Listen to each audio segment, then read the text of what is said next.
Run your tongue over your teeth right now. Do they feel smooth, or do they feel fuzzy? We usually assume that fuzz is just dirt, right? Just some random bacteria floating around that we need to scrub off. But here's the thing. To a microbiologist, that fuzz isn't dirt. It's actually a biological structure. When bacteria first land on your tooth, they're individuals. They're weak. But if you leave them alone, they change. They link up, and they secrete a thick, sticky glue called a biofilm. This isn't just slime. It's a fortress. And listen to this. Inside that fortress, they become up to 1,000 times more resistant to your immune system. They aren't just living on your tooth. They are entrenched. And the timeline? It isn't days. It's hours. Did you know the biofilm on your teeth follows a strict timeline? This is not just a theory. Look at this scan. See those thick gray strands weaving through the colony? That is the bacteria building the matrix. Over time, it progresses. Here is how the timeline works. From 0 to 4 hours, they're vulnerable. See those tiny, lonely specks? At this stage, they're isolated, exposed. You can easily sweep them away. But past 12 hours, the biofilm gets so thick that the bottom layers get completely cut off from air. This creates a low-oxygen bunker that is simply inaccessible to normal brushing. And that's exactly when the real threat moves in. Anaerobic bacteria. Now, most bacteria need oxygen to survive, but these anaerobes, they don't just tolerate low oxygen conditions. They thrive in them. And if we never disrupt this biofilm, it doesn't just grow, it hardens. It mineralizes into tartar that cannot be removed unless by a hygienist. But the structural damage to your enamel? That begins long before. So how does a microscopic biofilm actually rot a tooth? Well, it all comes down to what those anaerobes are doing inside that biofilm.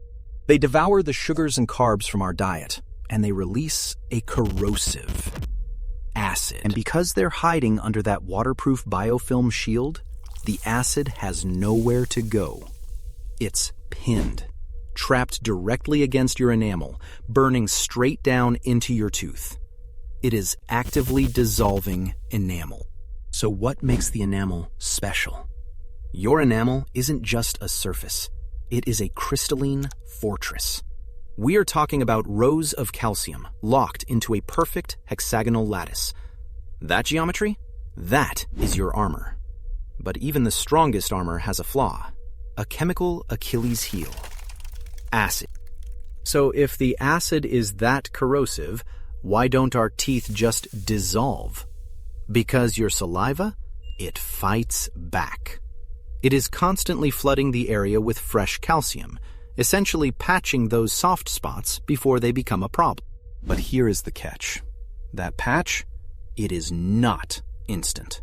This is a numbers game. See, for the calcium to actually do its job, your mouth's pH needs to be neutral. Normally, it takes your saliva 30 to 60 minutes to neutralize that acid, meaning it has to drag that pH number all the way back up to 7. pH 7? That is the safe zone. But a drop below 5.5? That is the danger zone. At low pH, your saliva simply can't keep up. The chemistry breaks, and the acid wins. To see how this works, we need to look at the data. Let's track step by step exactly what happens to your pH level in your mouth. Watch what happens the second you eat a donut. Your pH doesn't just drop, it plummets straight into the danger zone. At this level, your enamel isn't just soft, it is literally dissolving. But you have a built-in defense system. Over the next 30 to 60 minutes, your saliva sweeps in. It neutralizes the acid and drags you back to the safe zone. So if the saliva is that good, why do we still get cavities? One sugary treat isn't actually the problem. The real trap is frequency. Let's say you sip a coffee with sugar. you trigger that acid spike. Your pH plummets. But if you take another sip 20 minutes later, another acid spike. Another sip, another spike, and so on. You just reset the clock before the saliva could finish the job. You are effectively pausing the repair. The pH stays acidic, the calcium bounces off, and the cavity wins. So, with everything stacked against us, is there anything we can actually do? Well, as it turns out, yes. It all comes down to the ringleader of this entire cavity operation, an anaerobic bacterium called Streptococcus mutans. So how exactly do we stop it? Enter xylitol. Xylitol is the ultimate Trojan horse. To this bacteria, it looks exactly like sugar, so they eagerly absorb it. But guess what? Their enzymes can't process it. They waste all their energy trying to digest xylitol and eventually starve to death. So, knowing all that, what's the actual fix? First, hydrate and wait. Stop grazing. Give your saliva the 2 to 3 hour window it needs to reach a neutral pH and actually patch the enamel. Second, mechanical disruption. Brushing every 12 hours. Essentially sweeping away the exposed bacteria on the surface. But most importantly, flossing.